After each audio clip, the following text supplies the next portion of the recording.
بسم اللہ الرحمن الرحیم۔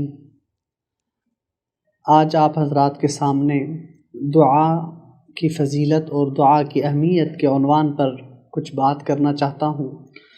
دعا کے بارے میں اللہ تعالیٰ قرآن پاک میں فرماتے ہیں وَقَالَ رَبُّكُمْ اُدْعُونِي أَسْتَجِبْ لَكُمْ، فرمایا کہ آپ مجھ سے دعا مانگو تو صحیح، میں تمہاری دعا ضرور قبول کروں گا۔ اور حدیث پاک میں آتا ہے الدعاء مخ العبادہ، دعا تمام عبادات کا مغز ہے، اس کی اساس ہے، اس کی بنیاد ہے۔ دعا لازمی مانگنی چاہیے، اور دعا کی بہت سے فضائل ہیں۔ دعا اللہ پاک کی طرف سے ایک نعمت ہے، ایک انعام ہے، ایک گفٹ ہے، تو اس کی بے حرمتی نہیں کرنی چاہیے۔ اکثر لوگ مایوس ہو جاتے ہیں، نا امید ہوتے ہیں کہ ہماری دعا قبول نہیں ہوتی۔ دعا سب کی قبول ہوتی ہے، بسا اوقات اس کا الٹرنیٹ مل جاتا ہے، اللہ تعالیٰ اس کا الٹرنیٹ عطا فرماتے ہیں۔ جو چیز ہمارے حق میں بہتر ہو اللہ تعالیٰ وہ عطا فرماتے ہیں۔ اکثر دوست کہتے ہیں کہ جی ہم نے کسی کے لیے اتنی دعائیں مانگی، اس کی تو کہیں اور شادی ہو گئی، کہیں اور اس کے ابھی بچے بھی ہو گئے، کہ دعا تو ہماری قبول نہیں ہوئی۔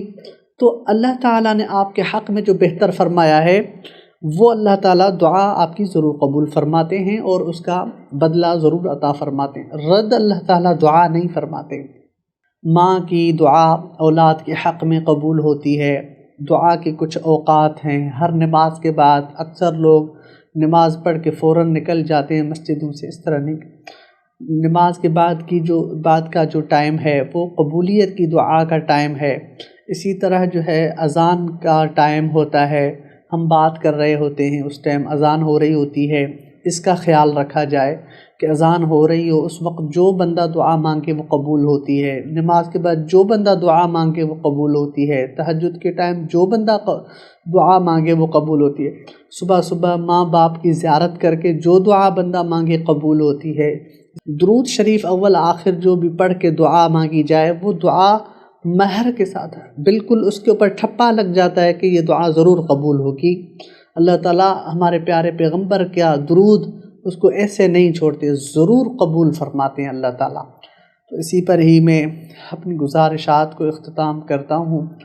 وآخر دعوانا الحمدللہ رب العالمین۔